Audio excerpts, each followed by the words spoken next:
Seperti yang saya sering cerita kalau ngaji, ngatur kiai itu dosa. Tapi karena saya niat baik, sama-sama ngaji, jadi temanya bebas, waktunya juga paling lama saya ngaji paling 20 menit sampai 30 menit. Sesi jawab, tanya jawab hanya 2 pertanyaan. Tidak boleh bantah, yang punya diri saya kok diatur. Ini semakin lama Anda ngatur saya semakin dosa, karena ngatur orang itu tidak baik. Apalagi ngatur kiai itu tambah tidak baik lagi. Iya toh, misalnya saya ke Jakarta nih pun Pak Martinus, Pak sini ya belum mesti bisa. Jadi ya sama-sama gak mesti bisa kan. Tapi monggo lah kita cerita-cerita Islam, cerita-cerita beragama yang rileks. Kita semua tadi seperti yang dikatakan Kak Densus pernah diswani Mas Sufyan Sauri, juga beliau pernah ngaji. Sebetulnya dalam banyak hal-hal yang keseharian itu lebih prinsip ketimbang ide kita tentang hal-hal besar. Saya beri contoh, Allah itu Tuhan yang Maha Kuasa, yang menguasai alam raya ini. Kadang-kadang menjelaskan dirinya itu hanya alladzi at'amahu min ju'. Saya ini Tuhan yang memberi makan kamu saat Anda lapar, saat kalian lapar. Jadi untuk beriman kepada Tuhan yang Maha Esa, kepada Allah, kamu yakin yang memberi makan kamu itu Tuhan. Apapun kecewanya Anda terhadap tetangga, terhadap negara, terhadap mertua, terhadap istri, itu kecewa Anda tidak akan mati. Tapi kalau tidak makan itu mati. Jika Allah mensifati dirinya kadang pakai keseharian, alladzi at'amahu min ju'. Tuhan itu siapa? Yang memberi makan kamu ketika lapar. Tapi kamu untuk syukur tuh nunggu punya istri cantik, neriman, gampang diatur, membolehkan poligami. Terus 4 istri itu neriman semua, loyal semua. Itu sombong betul. Mau syukur saja kok repotnya seperti itu. Jadi mau syukur ya ada makanan dimakan. Itu kalau ngantuk ya tidur. Ayatnya wa min ayatihi manamukum billaili wan nahar. Maksud ayat Allah itu tidur. Nah, keangkuhan-keangkuhan ini yang menjadikan kita itu jadi repot hidup. Wong untuk syukur kok nunggu tadi. Mertua baik, tetangga baik, istri baik. Apa saja di sekelilingnya harus baik. Nah, keinginan berlebihan ini menjadikan kita lupa ada hal-hal yang paling kita butuhkan, yaitu oksigen. Kita boleh nempat di buminya Allah. Alladzi ja'ala lakumul ardo firasya. Bumi kamu tempati enak. Coba kalau gempa. Apa artinya istri 4 cantik semua kalau pas digoyang apa? Gempa. Apa artinya kamu jabat? Entah apa saja jabatannya. Kalau bumi likuifaksi, habis kamu. Kiai meskipun dai kondang umatnya jutaan, kalau likuifaksi di panggung hancur. Tapi nikmat-nikmat yang disebut Allah, kita kaji keseharian. Alladzi ja'ala lakumul ardo mahda. Allah itu yang menjadikan bumi dalulan, yang mudah diinjak. Famshu fi mana dia silahkan pak jalan-jalan. Jadi saya termasuk benar-benar kiai Jawa. Kalau kerennya Kiai Nusantara atau Kiai Indonesia lah. Diajari bapak saya Kiai Haji Nur Salim, diajari Mbah Maimun. Itu Islam itu keseharian. Karena ketika Anda memilih hal-hal yang serius, itu tujuan utamanya nyari ridhonya Allah. Dan ridhonya Allah bisa kamu dapatkan sesuatu yang pasti benar. Misalnya dalam sebuah hadis Sahih Muslim disebutkan, Inna wuha la yardo anil abdi idha akalal akla fayahmadahu alaiha aw yashroba syarba fayahmadahu alaiha. Itu redaksinya inna itu sesungguhnya, la yardo juga pakai lam taukid, juga maknanya sesungguhnya. Sungguh-sungguh Allah sangat ridho ketika seorang hamba itu makan ketika sesuap nasi dia muji Allah, ketika minum seteguk nasi dia muji Allah. Itu kalau orang diridhoni Allah itu wali betul. Itu untuk jadi wali itu gampang. Kamu makan ridho, kamu ninjak buminya Allah ridho seneng, kamu hidup keseharian aman seneng. Nah ini supaya sampean kita semua lah, kita semua ngaji betapa panduan Rasulullah untuk menggapai ridho Allah itu banyak yang keseharian sekali. Saking kesehariannya banyak dalam hadis dan itu sahih. Nabi menyebut hal-hal yang keseharian. Hatta ma tas'alu fi imra'atika. Kamu punya uang, kemudian istri kamu bisa makan, itu ibadah. Bahkan sebagian ibadah itu dicontohkan Nabi yang akhirnya diprotes sahabat. yaitu wafi buti ahadikum sodakoh, kamu menggauli istri kamu itu ya sodakoh. Sampai sahabat bilang yang benar ya Rasulullah, ayati ahaduna syahwatahu wa huwa lahu ajrun, masa urusan biologis, urusan syahwat kemudian dia dapat pahala. Nabi menjawab, alaysa lawadu'aha fi haramin akana alaihi wisrun, bagaimana kalau dia meletakkan ke yang tidak benar, itu kan dosa. Nah, hal-hal seperti ini yang saya ingin teman-teman semua lah, semua, saya juga agak ingin ngaji demi Anda juga agak ingin. Itu dosa sekali ngaji kok pesanan kelompok tertentu itu gak boleh. Islam itu untuk semua. Jadi ya cuma karena di depan saya jenengan ya seakan-akan jenengan korbannya. Itu ada ilmunya dalam usul fikih itu. Jadi orang itu harus ngaji usul fikih. Nama yang disebut, mungkin Mas Sufyan masih ingat zaman ngaji usul fikih. Nama yang disebut itu tidak jaminan sebagai prioritas perintah. Jadi misalnya gini, kebetulan yang di depan Nabi itu Abu Dzar. Nabi ya bilang, ya Aba Dzarin ini uhibbuka misalnya, atau ya Mu'ad ini muhibbuka, atau ya Aba Hurairah ini uhibbuka misalnya. Banyaklah riwayat yang Nabi nyebut ya Aba Dzarin, ya Mu'ad, ya Aba Hurairah. Kemudian misalnya Nabi meneruskan khitab, ini uhibbuka, saya mencintai kamu, fakul dubur sholatin, atau sebagian riwayat disebut fala tada'anna dubura kulli sholatin Allahumma inni ala dzikrika wa syukrika wa husni ibadatik. Saya mencintai kamu, siapa saja, Mu'ad bisa, Abu Dzar bisa, siapa? Saya mencintai kamu, mohon kalau habis sholat kamu jangan lupa wiridan Allahumma a'inni ala dzikrika wa syukrika wa husni ibadatik. Ya Allah, tolong kami permudah supaya mudah ingat engkau. Anda tidak bisa mentang-mentang, wong nama saya Parmin, nama saya Purnomo, itu yang diperintahkan Mu'ad. Jadi yang disebut satu, tapi khitab itu untuk siapa saja. Saya teruskan ya. Jadi saya mohon semua kita melakukan kebaikan itu, kalau dalam kaidah fikih disebut al yakin la yuzalu bisyak. Banyak kebaikan yang kebenarannya itu 100%, tidak punya efek samping ke pihak lain, ke kelompok lain, ke komunitas lain. Yaitu tadi misalnya Anda makan dan itu murah sekali, hanya butuh satu piring, setiap punyaan kamu muji Allah, setiap minum kamu muji Allah. Itu redaksinya Rasulullah SAW disebut Allah sangat ridho ketika seorang hamba makan kemudian dia memuji Allah, atau minum kemudian dia muji Allah. Logikanya gampang, negara seperti ini yang kamu harapkan bentuknya kayak apa, mertua, ipar, komunitas, tetangga, itu nyata terjadi itu kan belum pasti. Sementara yang mesti terjadi adalah kamu butuh makan, kalau tidak mati. Butuh minum, kalau tidak mati. Butuh bumi yang nyaman ditempati, kalau tidak kita juga mati. Sebab itu Allah kalau menyebut nikmatnya itu hal-hal yang keseharian. Alladzi at'amahum min ju'. Allah itu siapa? Allah itu yang menciptakan kamu bisa makan. Tidak berlebihan. Allah itu yang menciptakan kondisi sosial itu ideal. Zaman Nabi itu ya ada orang munafik. Orang-orang pilihan Allah itu juga diuji orang sekelilingnya yang macam-macam. Semua diuji sesuai konteks zaman dan waktu. Nah, tapi ada ibadah-ibadah yang selalu disarankan Nabi. Sampai Nabi itu pernah ditanya, ayul islamil khairun ya Rasulullah, Islam terbaik itu gimana? Jawaban Nabi itu unik, it'amut to'am. Islam terbaik itu ya makan-makan, santai-santai. Ketika Allah menyebut beberapa kebaikan, falak tahamal aqobah wa ma adrokan Allah mal aqobah, terusannya apa? Fakku rokobah, terusannya apa? Au it'amun fiyaumin di masgubah. Ya, atau acara makan-makan itu juga Islam. Kenapa? Ya bayangkan kalau tidak ada makanan kita mati kan.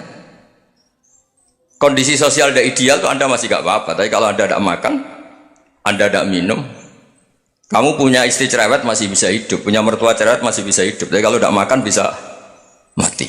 Berarti penting mana istri sama makan? Penting mana? Makan. Semoga istri Anda dengar, nanti kamu disuruh makan tapi pulang deh. Itu kalau dibahasakan makan masih memahami. Penting mana nasi satu piring dengan istri? Nggak ada nasi mati, nggak ada istri belum mati. Penting mana? Gak berani jawab kan? Nah, ternyata Anda ada garang kan di depan istri. Jadi saya mohonlah, mungkin Mas Sufyan Sauri tadi yang bisa bantulah teman-teman tuh ngaji yang keseharian saja, karena kita nyari ridho Allah itu berdasar firman Allah, dan firman Allah itu menyebut keseharian tuh riang gampang. Yaitu tadi misalnya wa min ayatihi manamukum bil laili Benar. Termasuk ayat-ayat Allah itu kamu tidur. Maka dulu itu ada guyonan, ada tokoh Mu'tazilah, kelompok dalam Islam yang berpikir manusia itu bisa menentukan ikhtiarnya sendiri. Karena saya bisa duduk, duduk, ingin berdiri, berdiri. Karena kelompok ini nggak terima kalau semua kehendak Allah, nanti bagaimana kalau semua kehendak Allah kok ada hisab ya, ada sanksi. Lucunya itu dia akhirnya ini cerita ya, mencintai seorang perempuan cantik sekali. Dan itu dia menjadi ahli sunnah itu oleh hal-hal yang sepele. Karena istrinya cantik, ya namanya suami istri itu hubungan intim. Terus ditanya, Mas, masih ingin lagi? Masih. Silahkan diulang lagi. Wah ya tidak bisa. Katanya manusia bisa menentukan yang diinginkan. Itu tobat itu. Itu nggak bisa ditobatkan Mas Sufyan Ats-Tsauri. Orang cantik yang mudah nobatkan orang itu orang cantik. Segampang itu. Akhirnya kita tahu, makanya kalau dalam kitab hikam itu disebut al-aqil mayakul madza yaf'alu wa hubi wal ghafil mayakul madza af'al. Orang yang punya akal karena sadar ini wilayah Allah, semua milik Tuhan, itu dia tiap hari berpikir besok Allah akan melakukan apa terhadap dunia ini. Kamu merencanakan suatu mau plesir ternyata gempa, mau wisata ke Rusia ternyata perang, kamu tidak pernah tahu apa yang akan terjadi besok. Wa ma tadri nafsum madza taksibu ghadan. Tapi anda semua kita ini sering punya jadwal permanen. Makanya saya kalau diundang siapa saja bisa takdir. Yang jelas Gus ini acara penting. Ya masih acara penting nak pangeran ngersakno piye? Kok apa jadi pangeran? Kamu kok mau jadi Tuhan? Itu kadang ya kiai. Penting Gus acara ini jenengan harus memastikan bisa. Loh kamu itu yang ngajarin tauhid sesuatu itu biadillah kok bilang-bilang apa pasti. Kalau maksa terus tak tobatkan dong kamu kata saya. Ya kalau gitu Gus bilang insya Allah. Wah itu hati saya, fisik saya, roh saya sudah bilang insya Allah. Tidak usah kamu latih kata saya. Nah hal-hal tauhid keseharian itu gampang sebetulnya.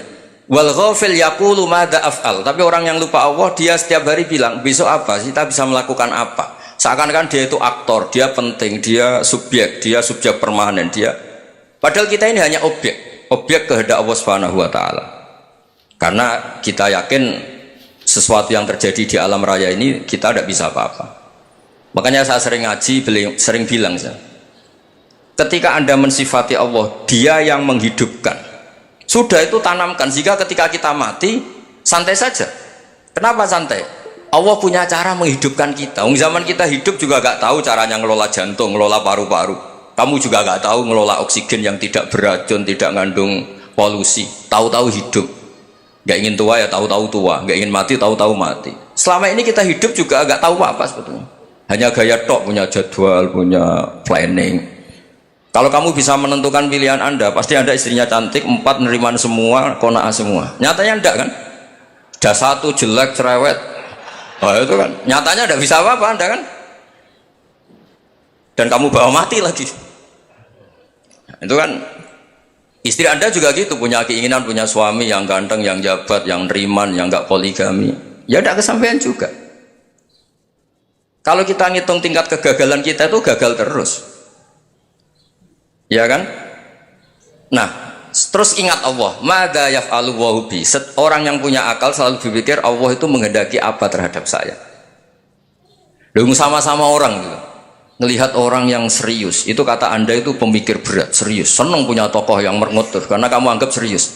Tapi sebagian orang anggap orang yang serius itu wong merengut, wong masam, wong muka kok ditekuk. Jadi sama itu hati ya muqallibal qulub tsabbit qalbi ala dini, karena kita nggak tahu cara berpikir kita tentang orang lain, tentang sekeliling kita. Misalnya kita orang baik yang jenis ngrumat fakir miskin, ada orang bangun masjid mewah itu janggal. Apa artinya masjid mewah kalau banyak orang kelaparan? Tapi kalau yang jenis pendidikan, apa artinya masjid mewah kalau tidak bisa ngaji? Nanti yang jenis infrastruktur, apa artinya ini kalau semuanya punya sudut pandang yang berbeda-beda. Dan Islam mengapresiasi semua kebaikan. Tapi katakan semua kebaikan itu adalah kehendak Allah Subhanahu wa taala. Karena apapun baik anda itu pakai fasilitas yang diberikan oleh Allah Subhanahu wa taala. Sehingga ini yang disebut kulillah tsumadarhum fi khawdihim yal'abun. Ya kembali tadi ke tema-tema bahwa keseharian anda ini sudah islami. Saat anda tidak bisa melakukan apa saja, Saya sering ada jenazah, biasanya kalau tetangga meninggal saya sering disuruh ngelepas. Saya bilang orang ini baik, karena sering ngelamun di rumah, sering nganggur di rumah. Ditanya sama anaknya, kenapa Gus nganggur baik? Ya kalau dia nganggur artinya juga gak berbuat sesuatu yang maksiat kan? Ya kan, orang nganggur di rumahnya ya tidak bunuh orang, tidak maling, tidak korupsi, ya namanya nganggur di rumah. Lah cuma istri cara pandang nganggur gak menghasilkan uang gitu. Tapi juga gak menghasilkan kriminal kan. Jadi sebenarnya Islam itu makanya kalau sampai ngaji usul fikih itu ada kitab usul fikih namanya Lubul Usul, itu terkenal sekali di pesantren itu. Itu kalau ngapresiasi keseharian itu luar biasa. Izma min mubahin illa wa yatahaqqaqu bihi tarku haramimma. Karena keseharian yang mubah saat Anda lakukan itu ada kehebatan yang luar biasa, yaitu meninggalkan haram. Makanya dulu banyak orang-orang alim ketemu temannya itu guyon sampai semalaman. Itu biasanya yang semangat Islam itu kiai kok tidak tahajud, kiai kok tidak witir. Orang yang sedang mapan uangnya banyak, malam itu tidak kelayaban itu sudah luar biasa. Melawan nafsu supaya tidak maksiat itu sudah luar biasa. Supaya lupa guyon sama temannya semalaman sampai subuh, gejlok-gejlokan ngenang zaman miskin, zaman kuliah gak jelas, zaman apa. Melihatnya jangan tarkut tahajud seperti ini, meninggalkan tahajud, tapi meninggalnya ini talkul muharramat. Jadi kayak apa hebatnya? Sehingga Imam Ghazali punya riwayat yang agak unik. Hatta takuna ibadatu akhiri hadil ummah iku an-naum. Sehingga suatu saat ibadah terbaik umat ini itu tidur. Itu kan riwayat kontroversi. Ketika Imam Ghazali ditanya, kenapa iya? Kenapa kamu mulai keluar dari rumah itu sudah banyak maksiat, melihat perempuan yang enggak mahram, melihat fenomena. Tapi kalau kamu tidur itu enggak melihat apa-apa. Tapi juga kamu jangan nganggap tidur itu ibadah betul. Saatnya melakukan fardu ain malah masih tidur. Tapi itu sudut pandang yang menjadikan kita Islam itu gampang. Jadi saat Anda tidak bisa aktivitas apa-apa, misalnya ada beberapa orang yang lumpuh. Lumpuh itu memang nggak bisa Jumatan, nggak bisa ibadah, tapi dia juga nggak bisa maksiat. Tidur itu memang Anda saat itu tidak bisa tahajud, tidak bisa witir, tapi saat itu ada zina, ada maling, tidak gosipkan orang, tidak bully orang, tidak menanamkan kebencian, tidak hasud. Sehingga tidur menurut Allah Ta'ala wa min ayatihi manamukum billaili apa? Wan-nahar. Karena di tidur itu selain ada unsur istirahat, jaga kestamina, juga ada unsur meninggalkan beberapa keburukan.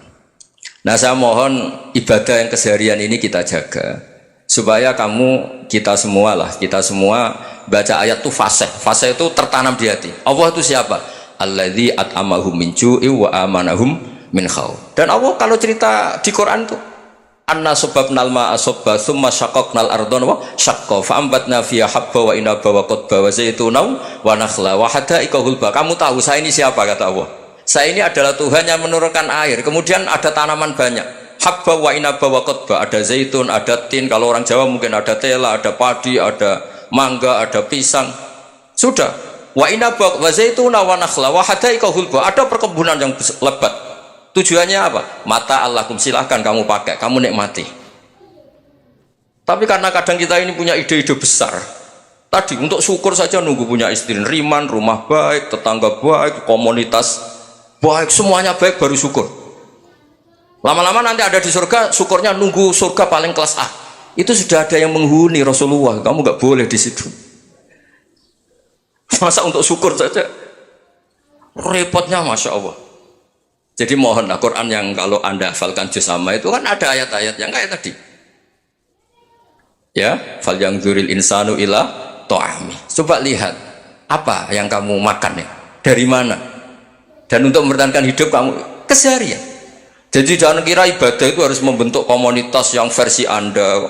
Ibadah itu harus yang hal yang mulu-mulu. Kesehariannya Anda alami.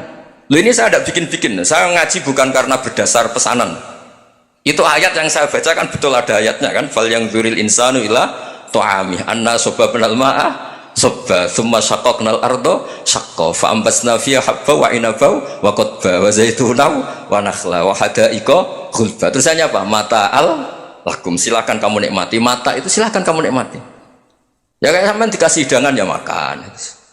Ya sudah makan, habis makan ya minum, habis itu ngantuk ya tidur. Ya sudah normal-normal saja. Kayak apa indahnya Islam. Tapi Anda mencari Islam yang gimana lagi? Nah itu yang diajarkan guru-guru kita, diajarkan sanad kita sampai Wali Songo, sampai Rasulullah Shallallahu Alaihi Wasallam. Bahwa pada akhirnya ada jihad, ada perang. Itu dulu memang perang, bukan membunuh, beda.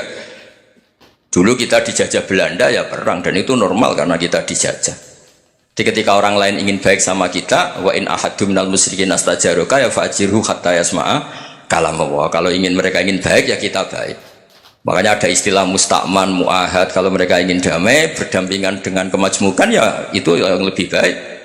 Karena memang Islam menghormati proses perdamaian. Wa in janahu nawa lissalmi ya fajnah lah. Kalau ingin damai ya kita harus damai.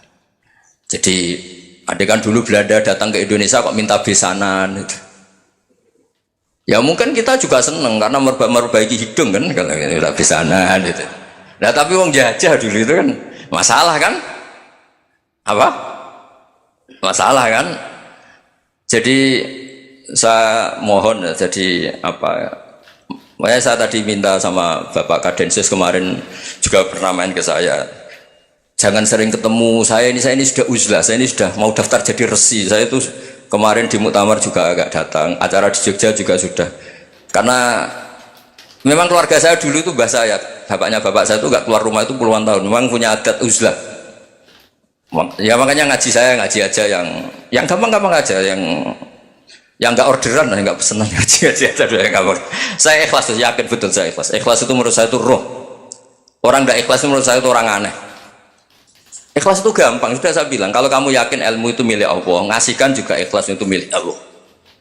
Apa sih yang kamu punyai sehingga kamu udah ikhlas? Uang milik Allah, energi kita milik Allah, bumi milik Allah. Kemudian kamu merasa memiliki. Merasa memiliki itu kalau dalam ilmu tasawuf sudah kesalahan kan. Bagaimana Anda punya? Coba tahu-tahu tanah itu kok milik Anda? Karena saya beli, saya beli dari orang, dari Zaid. Padahal yang asli punya itu Allah. Apa benar kamu pernah beli sama Allah?